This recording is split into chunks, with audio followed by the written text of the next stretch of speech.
안녕하세요. 송산 케미TV입니다. 자, 이렇게 12월 20일 시장이 마감되었습니다. 전체적으로 시장이 아주 강하지는 않지만 어제에 이어서 이틀 정도는 좀 좋은 모습을 보여줬음에도 불구하고 HLB 그룹주들이 전체적으로 약세를 하고 있죠. 물론 많은 이제 HLB 투자하시는 분들께도 많은 실망감이 이제 있지 않나 싶어요. 더군다나 그간에 이제 나노젠 나노코박스가 긴급승인 신청서를 오늘까지 제출하기로 돼 있었죠. 자, 여기 살펴보면 베트남 언론에 좀 따르면 이제 나노코박스가 본격적으로 긴급 승인을 위해서 서류를 정상적으로 제출은 하였습니다.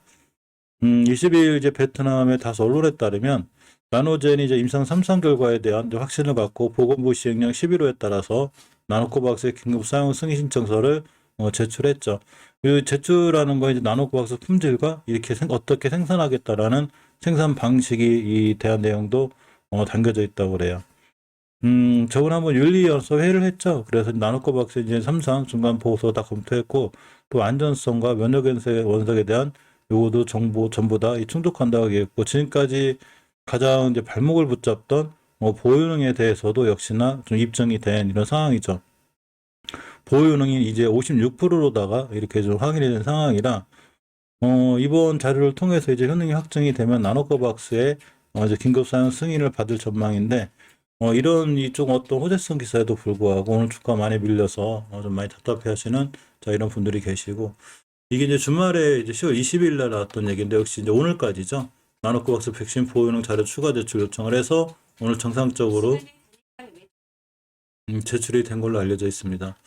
여기서 이제 안전 관련해서 좀 보면 이제 11월 30일자로 작성된 추가 중개보고서 데이터 버전 8.0을 기준으로 안전 요건을 충족한다고 그랬고, 면역 원석 증명도 이제 안전하게 좀 돼 있는 것도 됐고, 보호용도 56%로다가 입증이 된 이런 상황이죠. 따라서 이번 제출된 게 이제 잘만 이제 통과가 되면 긴급 승인이 앞으로 날 수 있는 상황이 되긴 하지만, 그전 앞서 보통 주가가 이제 선반영 된다고 보면 저희 주가도 좀 좋아야 되는데도 불구하고 지지부진하기 때문에 안 그래도 이제 HLB 투자하시는 분들의 마음이 많이 조금 이렇게 기대감이 좀 컸던 거에 비해서 주가 못 올라가다 보니까 실망감이 컸던 것 같습니다. 자, HLB의 투자자의 동향을 보면 오늘 외국인들이 팔고 나갔죠. 그 정도 매도를 했는데, 자, 이렇게 6만 주 정도, 6만 4천 주 매도가 있었고, 기관과 금융투자까지 다 매도가 있었습니다.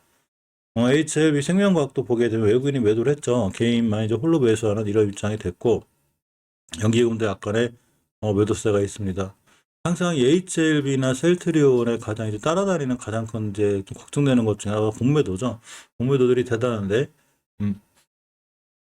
HLB의 공매도를 보면 또 늘었죠. 9%대. 정말로 대단한 것 같아요. 지금 주가가 월봉 기준으로 예전 바닥까지 칠 정도의 대바닥에 와 있는데도 불구하고 여기서도 공매도를 한다는 게 참 대단하고, 아무튼 우리보다는 뭐 정보가 빠르니까 무슨 일이 있는지 몰라도 어쨌거나 대단하게 공매도를 하고 있고, HLB 생명과학 같은 경우에도 오늘 공매도가 좀 있었습니다. 자, 공매도를 좀 살펴보면, 자, 이렇게 5%대, 5% 이하로 잘 안 떨어지죠. 6%, 8%대. 참, 공매 세력들도 꾸준하게 공매도를 하는 부분이라 이 부분이 약간 또 리스크가 되는 상황이죠. 이 전체적으로 차트를 살펴보면 HLB 같은 경우 이제 월봉에서 사실 더 떨어질 만한 위치는 아니에요. 제가 봤을 때. 물론, 제 판단이 틀려서 지하 1층이 있고 지하 2층이고 더 심하게 떨어질 수도 있지만 아직은 전 저점 구천들에게 잘 붙어 있는데 사실 대단한 거죠. 지금 나노젠 나노코박스 관련한 어떤 기대감으로 올랐던 부분을 많이 떨어뜨렸다고 하죠. 그거보다 더 심하게 떨어진 상황이라 물론 이제 HLB가 나노코박스뿐만 아니라 리보세라는 이런 무기도 있기 때문에 사실 이 이하로 떨어지긴 좀 힘들다고 보는데 어쨌거나 굉장히 저점을 하회하고 있고, 자, 주봉에서는 전혀 추세를 돌려놓지 못하고 있죠. 5선 돌파 안착이 필요한데 회복하지 못하고 있다는 얘기가 역시나 우리가 아직은 좋을 만한 어떤 좋은 호재라든가 또는 좋은 기사들이 뜨기 전에 미리 이제 이 주식을 움직이는 주포들이나 세력들이 주식을 끌어올리게 되는, 즉 매수세가 들어와야 되는데 아직 전혀 그런 모습이 보이지 않고 있습니다. 이렇게 보통 떨어질 때, 이렇게 떨어지다가 어느 정도 때가 되면 우선 안착도 하고 옆으로도 가고 이렇게 되는 건데, 이때부터 거의 뭐 하루도 안 빠지고 떨어지고 있기 때문에 사실, 만약 이 HLB 투자하시는 분들이 오히려 많이 화가 나 있는 이런 상황이 되고, 떨어져도 어느 정도고, 요렇게 돌아나가야 되는데, 이쯤에서까지 밀려있기 때문에 사실 더 그렇습니다. 객관적으로 볼 때는 절대적으로 5선 돌파 안착, 옆으로 가는, 즉 가격 조정과 기간 조정이 이루어져야 되는데 전혀 기간 조정이 들어오지 않죠.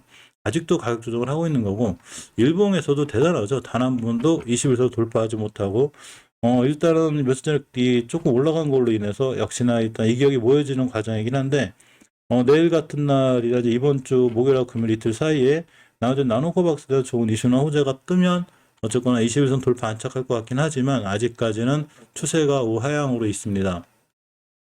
HLB생명과학 같은 경우는 21선 잘 지켜주고 있는데 월봉에서도 20개선을 잘 지켜주고 있죠. 아직은 장기적인 추세가 이제 아주 크게 위험하기까지 무너지지는 않은 상태고, 자, 주봉에서는 5선 근처에 있기 때문에 내일 같은 날 돌려주면 역시나 이제 추세가 턴이 될 수 있는 확률이 있어요. 저 자리는 일봉에서 21선이 되고 드디어 5일선이 이렇게 이제 좀 타고 올라가는, 즉 이제 골드크로스가 생길 수 있는, 자, 이런 상황이 되기 때문에 그래도 조금 HLB보다는 나은 상황인 것 같지만 아직은 그래도 완벽하게 추세가 전환됐다고 보기에는 힘들죠. 주봉에서 완전히 자리 잡고 다음 주에 뜨면 다시 떨어져서 이렇게 완벽하게 자리를 잡아야 돼요. 그때까지 좀 시간이 걸릴 것 같은데 일단 이전 저점을 이탈하지 않고 월봉에서 20개월 선을 잘 지켜준다는 게 약간은 긍정적으로 보입니다.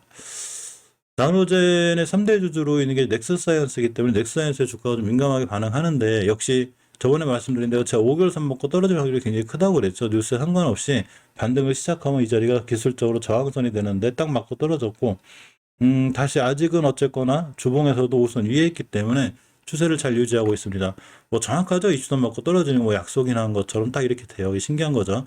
자, 그래서 만약 나노전 나노코박스 같은 훌륭한 이제 호전화 기사가 뜨게 되면 당연히 우리가 뚫을지 말라고 해도 이선 돌파하게 나가게 되고 안착하게 되고 다시 뛰어나가는 이런 상황이 되고, 어떤 그런 뉴스나 기사에 상관없이 만약 이 친구가 다시 5선을 깬다면 이번 주 세 번째 깰 때는 굉장히 추세가 위험해져요. 그래서 아직은 5선 위에 있는 게 그나마 다행인 편입니다.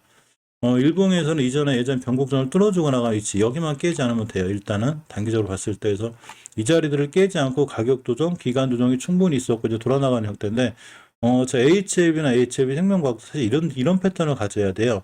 쭉 떨어지다가 기간 조정 거치고 돌파해주는 중요한 매수 타이밍이 되죠. 어제가 그래야 좋은 이렇게 효과도 보고 월봉에서 위치가 낮기 때문에 사실은 더 잘 올라갈 수 있는데, 지금 나노전 나노코박스 관련한 3대 주주인 넥스사이언스만 정상적인 가격 조정과 기간 조정을 거치고 올라가고 있는 판이라 이 종목만 유일하게 순절 라인이 여기를 잡고 대응하면 딱 맞는 이런 상황이 되어 있습니다.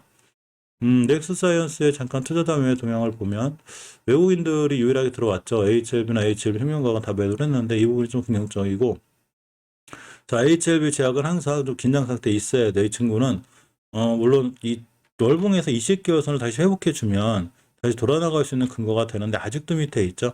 저번 달에 깼다는 게 리스크예요. 깨게 되면 상당히 위험해요. 좀 무너질 수 있으니까 항상 조심해서 대응해야 되고, 자, 주봉에서도 5선 회복하지 못하고 있죠. 아직 중기적으로 추세를 돌려놓지 못하고 있습니다. 일봉에서 이제 이격이 모아놓긴 했는데 내일 같은 날 5일선에 있으면 다시 벌어지죠. 그러니까 추세가 좀 깔끔하고 좋아 보이지는 않고 240선 기준으로 꽤 오랫동안 옆으로 가긴 했지만, 어쨌거나 우리가 주식을 할 때는 항상 월봉 기준으로 보는 게 좋기 때문에 이 월봉에서 20개월 선을 돌려주지 않는 한 아직은 추세가 우하향인 게 맞습니다. 잠깐 매수 추세 좀 볼까요? 외국인들을 매도했죠. 외국인들이 지금 뭐 어제 하루 잠깐이 계속 매도하고 있고 개인만이 오늘 매수하고 있기 때문에 아직은 시간이 좀 더 걸려 보이고, 자, HLB 테라퓨틱스를 보면 월봉에서 이렇게 5개선이 잘 붙어있죠. 이거 잘 지키고 있어야 돼요. 이번 달에도 역시나 이걸 잘 지켜야 다음 달에 좋아질 수 있습니다. 주봉에서 우선을 깼기 때문에 순간 이제 심하게 밀리면 20주선까지 밀릴 수 있고, 중기적인 추세인 20주선이 바로 월봉에서 5개월 선을 지켜주는 자리이기 때문에 이 자리를 잘 지켜줘야 되는데 아직 크게 중기 추세가 이탈하진 않았고, 제가 이 친구 박스권이라고 그랬죠. 이렇게 13,000원대에서 16,000원대까지 박스권에다 중간에 있는 거기 때문에 깨지게 되면 이렇게 다시 박스권 하단까지 올 수 있는 이런 상황이 돼서 항상 박스권 주식 매수 매도할 때는 박스권 하단 매수 깨면 손절 지켜주면 다시 이렇게 이 박스권 상단까지 갈 수 있는 상황인데, 사실 현재 주가 가치가 높지 않기 때문에 크게 위험하거나 그래 보이진 않아요. 그렇지만 5개월 선을 깨게 되면 반드시 전저점까지 올 수 있으니까 이 부분만 좀 조심해서 대응하면 될 것 같습니다. HLB 파워 같은 경우는 20개월 선을 잘 지켜주고 있죠. 이거만 체크하면 돼요.